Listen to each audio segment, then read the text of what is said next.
Jung's most forbidden discovery wasn't about healing the wounded.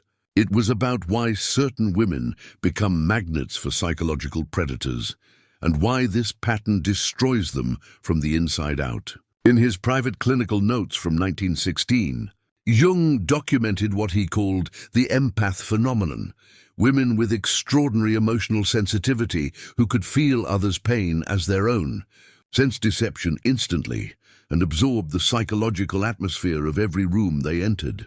But Jung discovered something that made this research dangerous to publish. These women didn't just attract difficult people randomly, they were being hunted by a specific psychological type, individuals who unconsciously recognized their gift and exploited it with surgical precision. Jung called this discovery forbidden because it revealed a predator-prey dynamic built into human psychology itself, a pattern so consistent, so predictable, that once you see it, you can never unsee it. Today, I'm going to show you Jung's forbidden discovery about empaths, the 4 types he identified in his clinical practice, why each one attracts a different kind of predator, and most importantly, how to break the pattern before it destroys you completely. Because Jung found that this gift either annihilates you or transforms you into something predators can no longer touch. And the difference comes down to one thing: whether you learn to see the hunt before you become the prey. The case that exposed Jung's forbidden discovery began in 1916 with a patient he never named in his published works, a woman in her early 30s who came to him after her 3rd devastating betrayal. Not 3 bad relationships, 3 complete psychological destructions. Men who had systematically dismantled her identity, isolated her from everyone who loved her, and discarded her the moment she had nothing left to give. You probably know this pattern intimately.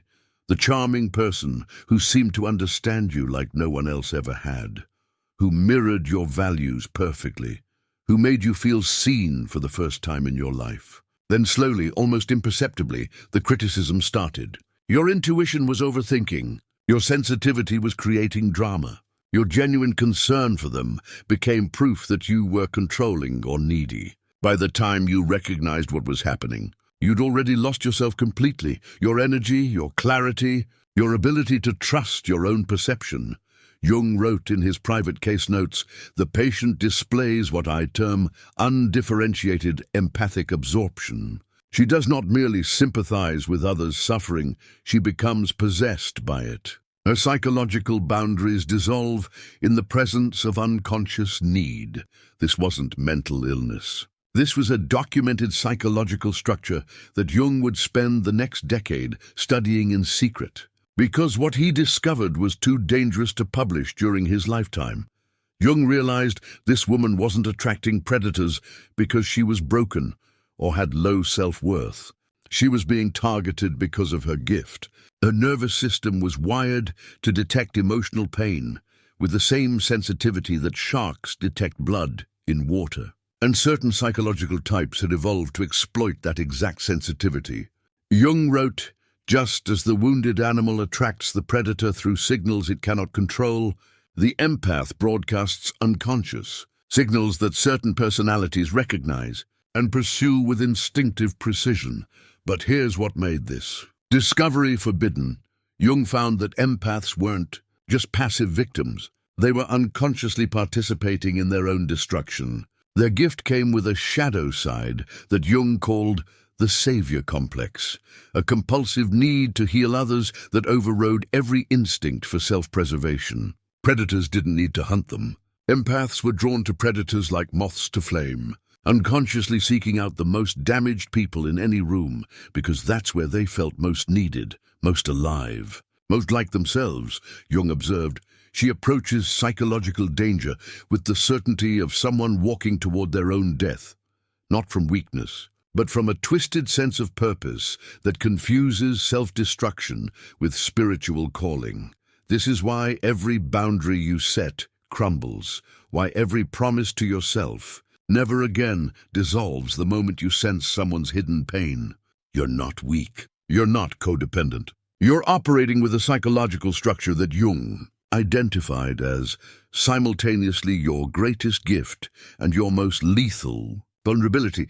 But there's something even more disturbing, that Jung discovered something that explains why the pattern keeps repeating, no matter how much awareness you gain. Because Jung observed that not all empaths attracted the same kind of predator.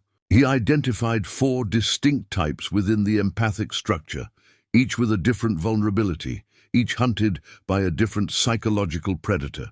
Understanding which type you are isn't just interesting psychology. It's the difference between finally breaking the pattern and repeating it for the rest of your life. Type 1.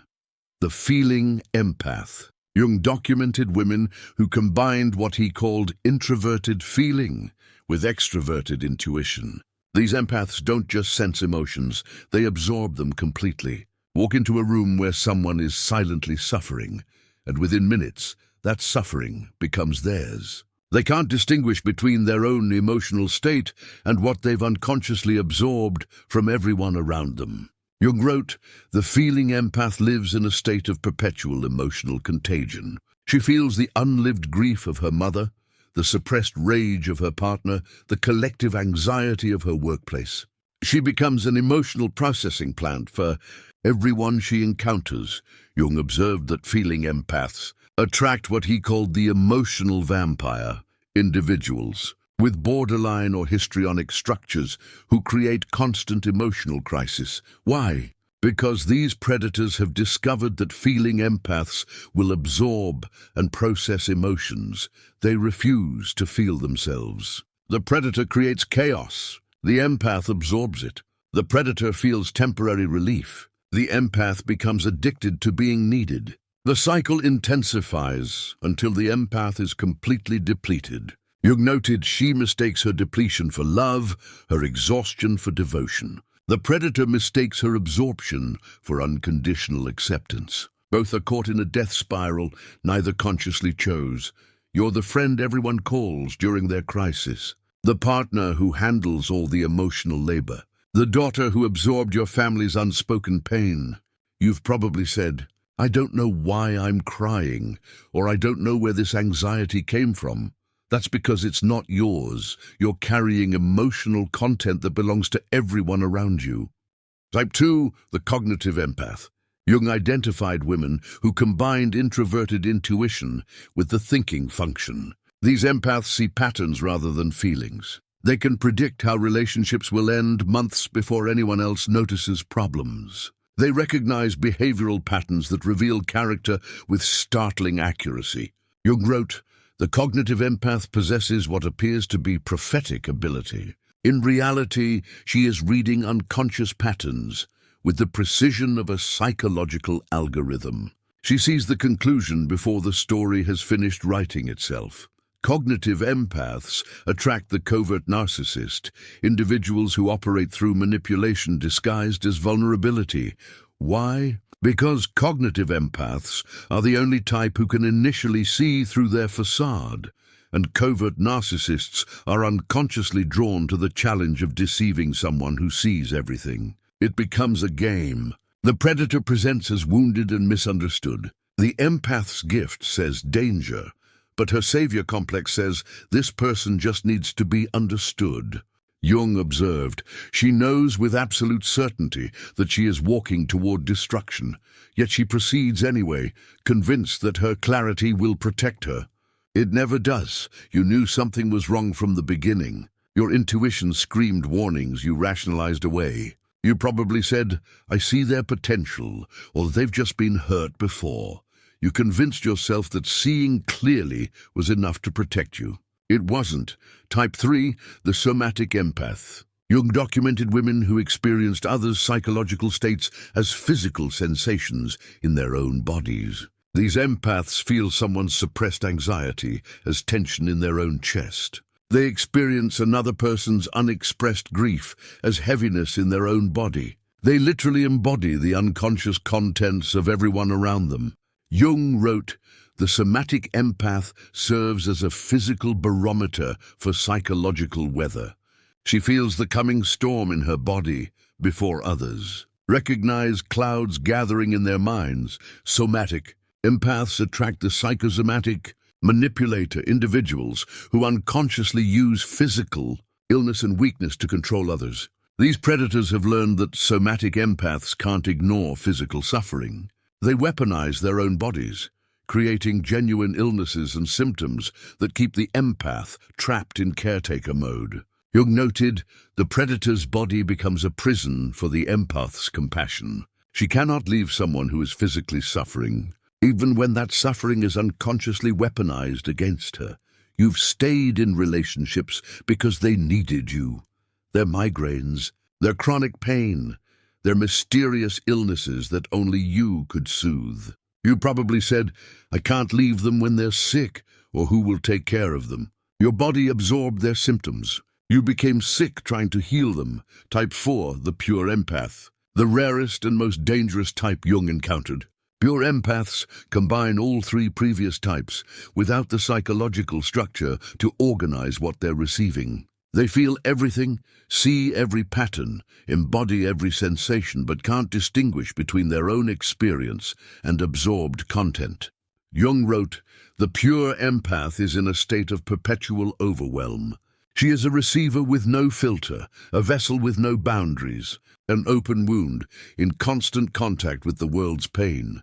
Pure empaths attract the cluster predator, individuals with severe personality disorders who destroy systematically and completely. Why? Because pure empaths have no psychological defense system. They're completely exposed, and certain predators recognize this vulnerability with predatory precision. Jung observed in his most disturbing note, this type either individuates rapidly through crisis or suffers complete psychological annihilation. There is no middle path. The gift is too powerful, the vulnerability too extreme. You've experienced a relationship that didn't just hurt you, it nearly destroyed your ability to function. You lost your identity completely. You couldn't recognize yourself. You probably said, I don't know who I am anymore. Or I can't trust my own mind. That's because you were possessed by someone else's unconscious content so completely that your own personality dissolved. Now you understand which type you are. But knowing your type isn't enough, because Jung discovered something even more forbidden. The reason awareness alone never breaks the pattern, and why most empaths remain trapped in this cycle until it destroys them completely. Here's what Jung discovered that made this research too dangerous to publish during his lifetime. Empaths don't just attract predators, they're addicted to them. You've probably noticed this pattern in yourself. The healthy, stable people who genuinely care about you feel boring, flat, like there's no depth, no intensity, nothing to do. But the moment you encounter someone who's damaged, chaotic, clearly dangerous, your entire system comes alive. You feel purpose, clarity, like you finally found someone who needs what you have to give. Jung wrote, the empath experiences herself most fully in the presence of psychological danger. She comes alive precisely where she should retreat. This is not accident. This is addiction. Jung identified what he called the wounded healer complex in empaths, a shadow structure that needs others to be broken so you can feel whole. Think about it. When someone is healthy and self-sufficient, what role do you play? Where does your gift fit? How do you prove your value? But when someone is suffering, desperately needing exactly what you can provide, suddenly you have purpose, identity, a reason to exist. Jung observed, she doesn't love the person. She loves being needed by the person. The moment they heal, she loses interest or unconsciously sabotages their progress. Because a healed person has no need for a healer. This is why you keep attracting predators, not because you're broken, but because your shadow needs them. Healthy people trigger your deepest fear. That without someone to save, you're worthless. That your gift has no purpose. That you have no identity beyond being needed. So your unconscious mind seeks out the most damaged people it can find. Because with them, you'll never run out of purpose. You'll never have to face the terrifying question, who am I when I'm not healing someone? Jung wrote in his most disturbing passage, the empath fears her own wholeness more than she fears abuse, because wholeness means confronting the void where identity should be. This is why every therapeutic insight, every boundary-setting workshop, every book on narcissistic abuse hasn't worked.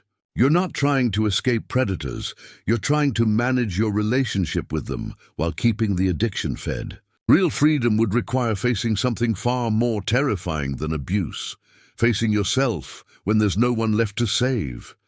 But Jung found something that changes everything. A way to break the pattern that doesn't require becoming someone different. It requires becoming whole. Because there's a version of empathic gift that predators can't touch. A transformed relationship to your sensitivity that makes you psychologically untouchable. Jung called it the integrated empath. And the transformation process is nothing like what you've been taught. Jung developed a protocol for empaths that he never published in his mainstream works, a process so psychologically demanding that he only taught it to patients who had suffered enough to be willing to face complete ego death. This isn't about boundaries. It's about becoming someone predators no longer recognize as prey. Phase 1. The Shadow. Confession. Jung's first step was brutal, forcing empaths to admit they needed their predators. Not wanted, not accidentally attracted, needed. He made patients complete this sentence daily. I seek out damaged people because the real answers were devastating, because being needed is the only time I feel valuable, because fixing others is easier than facing my own emptiness, because their chaos is more comfortable than my own inner silence, because I'm terrified of who I am without someone to save. Jung wrote, until she admits she hunts predators as much as they hunt her, she remains prey. The confession of mutual need breaks the victim identity that keeps the pattern alive. Journal this question daily. What am I avoiding in myself by focusing on their damage? The answers will destroy you. That's the point. Your false identity must die before your true self can emerge. Phase 2. Energy reclamation. Jung discovered that empaths had spent so long absorbing others' content that they had no idea what their own authentic energy felt like. He developed what he called the solitude trial, 30 days of zero emotional caretaking. No processing others' feelings, no advice giving. No empathic engagement, just ruthless, uncomfortable silence with your own inner experience. Jung observed, the first week she experiences withdrawal symptoms identical to drug addiction, anxiety, restlessness, compulsive urge to check in on others. This is the addiction revealing itself. Week 1, panic. The compulsion to reach out, fix, soothe others feels unbearable. Week 2, anger. Rage at how much of yourself you've given away. Fury at those who took it. Week 3, grief. Devastating sadness for the years lost, the self abandoned, the life unlived. Week 4, void. Terrifying emptiness where identity used to be. Jung wrote, only by passing through the void does she discover what exists beneath the compulsion to save others, herself. 30 days of radical solitude practice. No emotional processing for others, no advice. No how are you really doing conversations. When someone brings you their pain, you say, I trust you to handle this. Spend 20 minutes daily in complete silence asking, what do I actually feel right now? What's mine versus what I've absorbed? Jung noted, the empath will initially feel selfish, cruel, wrong. This discomfort is the addiction screaming. Sit with it. The person you fear becoming, cold, unfeeling, selfish, is simply someone with healthy boundaries. Phase 3. The predator recognition training. Jung developed a ruthless protocol for recognizing predators before empathic absorption begins. He taught patients to watch for what he called the empathic hook, specific psychological moves predators use to bypass conscious discernment and trigger compulsive caretaking.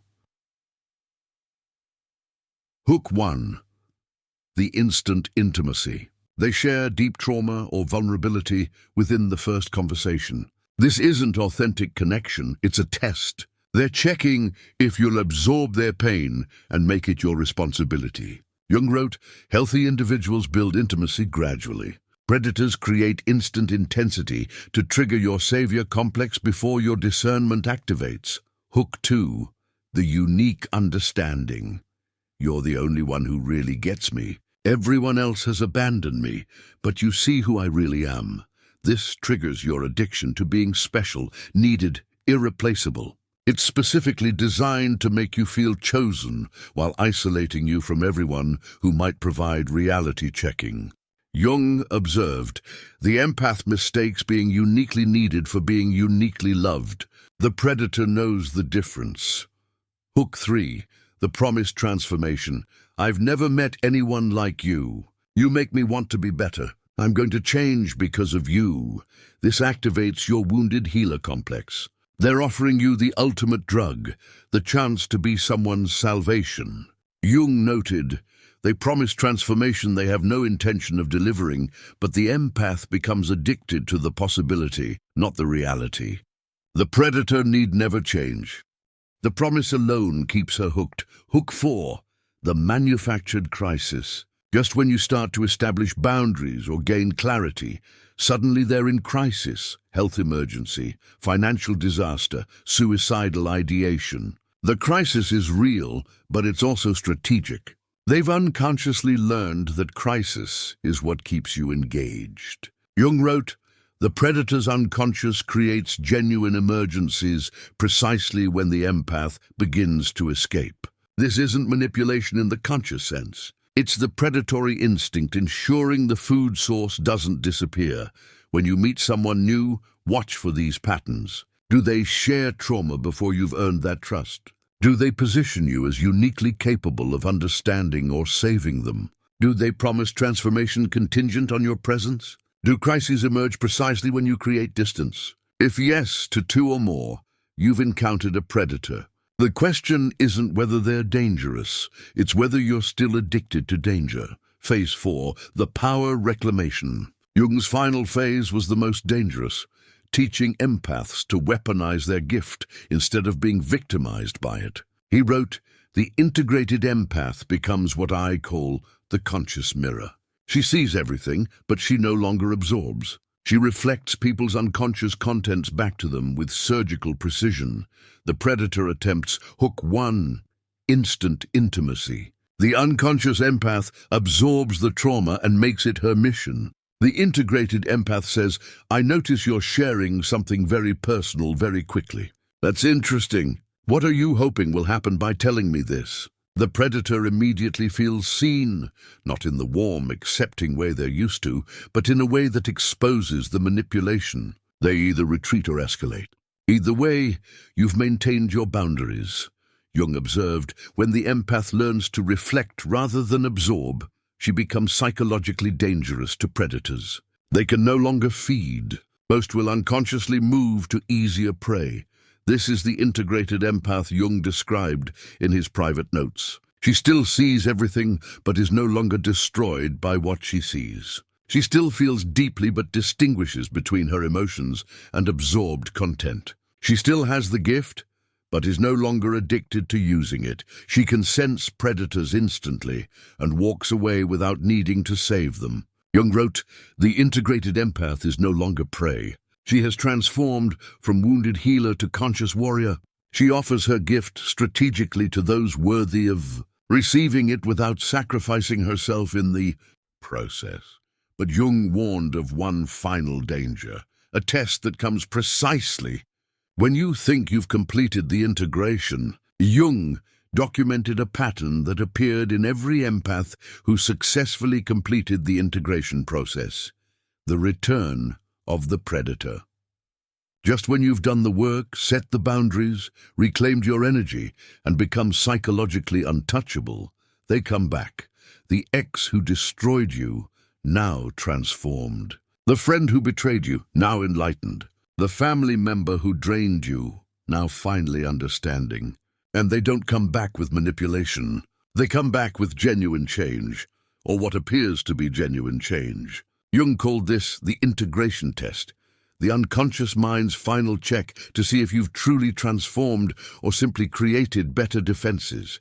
He wrote, "The predator returns precisely because your energy has changed. You're no longer broadcasting victim frequency.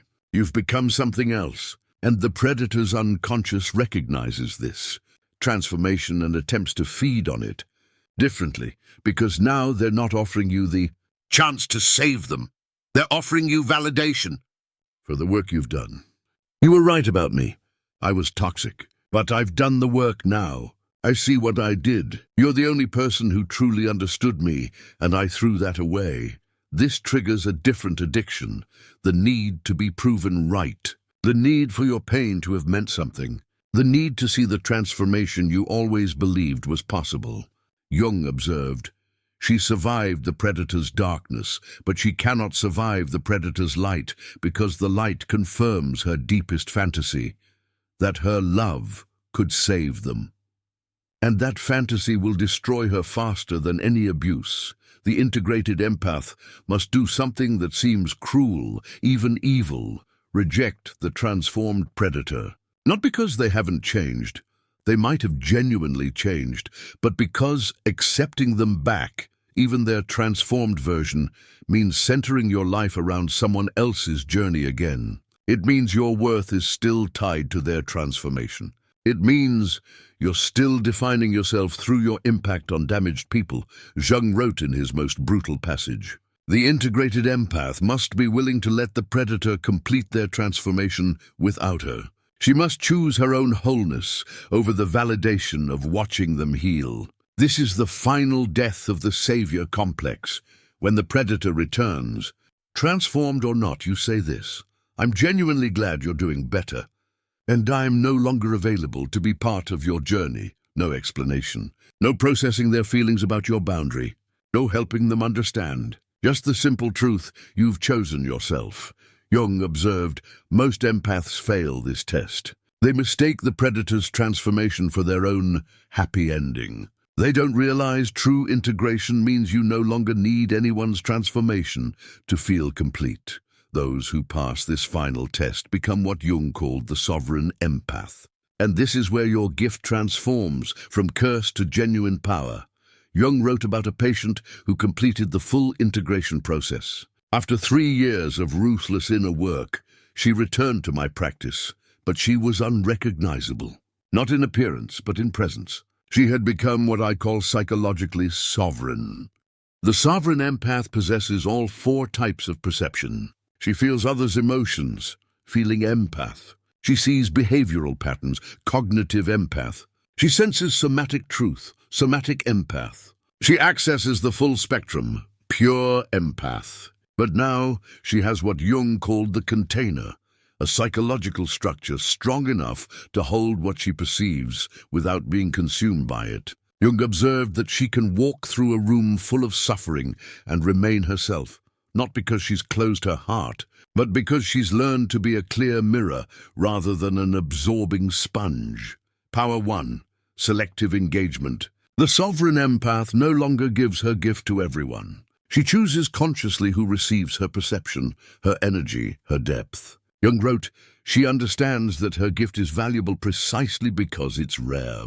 She offers it strategically to those who will honor it, not to those who will exploit it." When someone asks for her empathic engagement now, she asks herself, is this person doing their own work? Or are they trying to make me do it for them? If it's the latter, she walks away without guilt.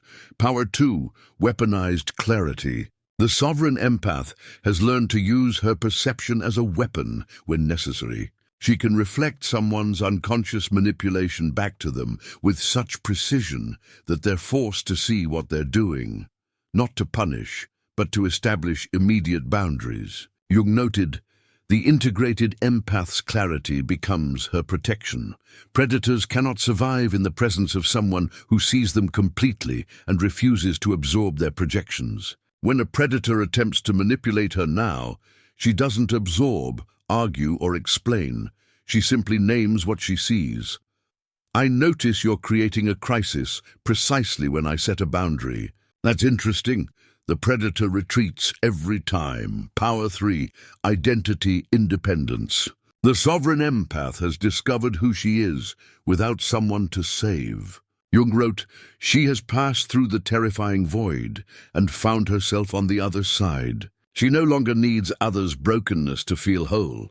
This is true liberation. She has hobbies that have nothing to do with healing, relationships based on mutual joy rather than mutual need, and a sense of purpose that exists independently of fixing others. She's bored by drama, unmoved by manipulation, and uninterested in potential. She engages with reality, not fantasy." Power 4. Legacy creation. The sovereign empath transforms her gift from personal burden to cultural contribution. Jung observed, once she has integrated her own shadow and established sovereignty, she becomes what humanity desperately needs, someone who can see clearly, speak truth, and hold space for transformation without being destroyed by the process. She becomes the therapist who doesn't absorb clients' trauma, the teacher who can hold students' pain without taking it home, the friend who can witness suffering without making it her identity. Jung wrote, "She has transformed from wounded healer to conscious healer, from prey to warrior, from victim of her gift to master of it." Here's what sovereignty actually feels like. You can walk into a room full of suffering and feel compassion without compulsion. You can see someone's pain clearly and choose not to fix it. You can recognize a predator instantly and feel nothing. Not fear, not the urge to save them, not even anger. Just clear recognition and immediate distance. You can be alone without feeling empty, needed without feeling trapped, powerful without being cruel.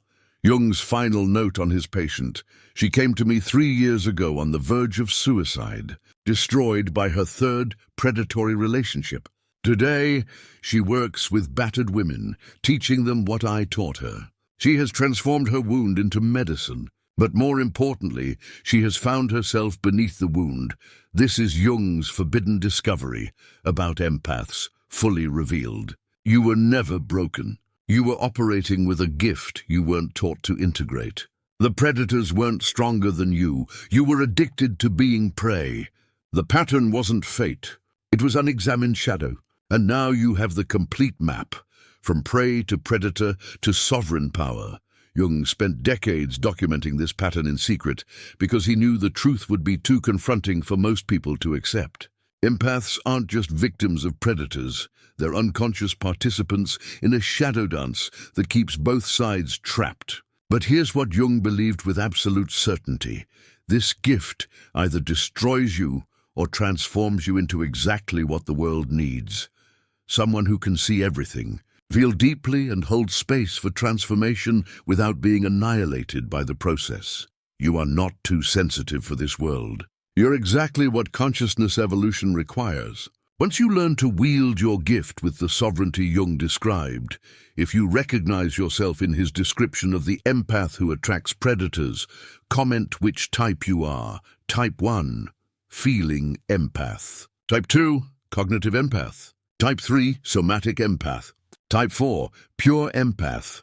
Your integration journey connects you with others walking the same path. You're not alone in this transformation. If this revealed something you've never seen before about your pattern with predators, hit that like button. You've just taken the first step towards sovereignty. Subscribe for more of Jung's forbidden discoveries about psychological patterns that nobody wants you to understand. Now you understand Jung's forbidden discovery about empaths and predators. You see the pattern. You know your type. But there's something I didn't tell you at the beginning of this video. Everything we just covered about attracting predators is only half the story, because Jung also identified what he called the empath's shadow predator. The moment when empaths themselves become the psychological threat to others. And if you don't understand this reversal, you'll transform from prey to predator without even recognizing what you've become. Click this video right here to learn the 4 signs you've crossed from wounded healer to shadow predator, and how to reclaim your gift without becoming what you feared most. I'll see you there.